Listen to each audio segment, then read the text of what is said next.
Moscow in the wilderness, Segovia in the snow. Midnight Moscow airport sucks me in from Siberia and blows me out alone in a black bus down dark, straight night roads, stark snow plains, eternal taiga, into monster Moscow. Stands of white birches, ghosted in the gloaming, where of a sudden Segovia bursts through over the airwaves. They've let him in to drive the dark bus. Segovia's hands grasp the steering wheel. Yokels in housing projects drop their balalaikas and birch banjos. Segovia comes on like the pulse of life itself. Segovia comes on through the snowdrifts and plains of La Mancha, fields and fields and fields of frozen music melted on bus radios. Segovia at the instrument, driving through the nightland of Antequera, Granada, Seville. Tracery of the Alhambra in a billion white birches born in the snow. Trills of blackbirds in them. Segovia warms his hands and melts Moscow, moves his hand with a circular motion over an ivory bridge to gutted Stalingrads. Segovia knows no answer. He's no Goya and he's no Picasso, but also he's no sleeping gypsy with guitar guarded by a lion. And who knows if he slept with Franco? He knows black condors fly. He knows a free world when he hears one. His strums are runs upon it. He does not fret.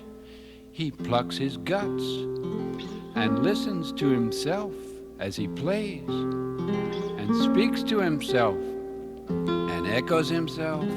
And he keeps driving and driving his instrument down the wide dark ways into great Moscow, down the black boulevards, past Kremlin lit and locked in its hard dream, in the great Russian night, past Bolshoi Ballet and Gorky Institute, John Reed at the Drama Theater, Staliagi and heroin at Taganka.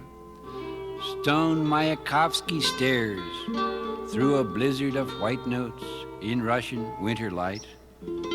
Segovia hears his stoned cry, and he hears the pulse in the blood as he listens to life as he plays, and he keeps coming and coming through the Russian winter night. He's in Moscow but doesn't know it. He played somewhere else, and it comes out here in a thaw on an airwave over Gogol's dark people, stark figures in the white night streets clotted in the snow. He listens to them as he goes along. He listens for a free song, such as he hardly hears back home. Is Lenin listening after 50 Octobers? Segovia walks through the snow, listening as he goes, down Vorovsky Street to the Writers' Union. He meets the old hares that run it. They dig him, and they know what it means to dig in mahogany cities. Segovia teaches them open tuning with which they can play anything freely and simply. This is not his master class. He leaves them humming and goes on. Segovia plays in the loose snow and digs a bit alone under the free surface. With his free hand, he strikes softly as he listens. He hears a dull thud where something is buried, a familiar thud such as he sometimes hears back home. He turns away and goes on down Vorovsky Street. His music has a longing sound. He yearns and yet does not yearn. He exists and is tranquil in spite of all. He has no message. He is his own message, his own ideal sound. And he sounds so lonely to himself as he goes on playing in the iron white streets. And he is saying, I say all I know, and I know no meaning. He is saying, this is the song of evening when the Sphinx lies down. This is the song of the day that begins and begins. The night lifts its white nightstick. The ash of life dries my song, if you only knew. He is saying, my love, where are you? Under the pomegranate tree. He is saying, where is joy, where is ecstasy?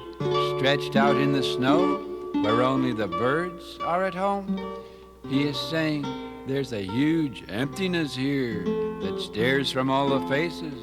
All that is lost must be looked for once more. He is saying, far from me, you are the hour and the generation they marked for result. He is saying, I am your ruin, unique and immortal. I am your happiness unknown. I am light where you are dark, where you are heavy. He is saying, I am an old man, and life flowers in the windows of the sun. But where is the sun, Soliares? On the steps of a jail that looks like a church, he finds a white bird. What is important in life? Says the bird. Segovia says nada, but keeps on playing his answer, and he cries out now when he sees a strange woman or sees a strange thing. And he hears many strange women and many strange things after 50 Octobers and 50 strange springs. And Segovia follows them down their streets and into their houses and into their rooms and into the night of their beds, and waits for them to turn on and waits for them to make love and waits for them to speak and waits for them to speak. And he cries out now when he hears them speak at last in their last retreat. No, he doesn't cry out. He never cries out. He is taciturn and never sings. Only his instrument speaks and sings. But when it does sing, when it does cry out at what it hears, an ancient armadillo asleep for centuries in the cellar of the Kremlin raises its horny head, opens its square third eye, and looks around blinking, and then at last unglues its great gut mouth and utters ecstatic static.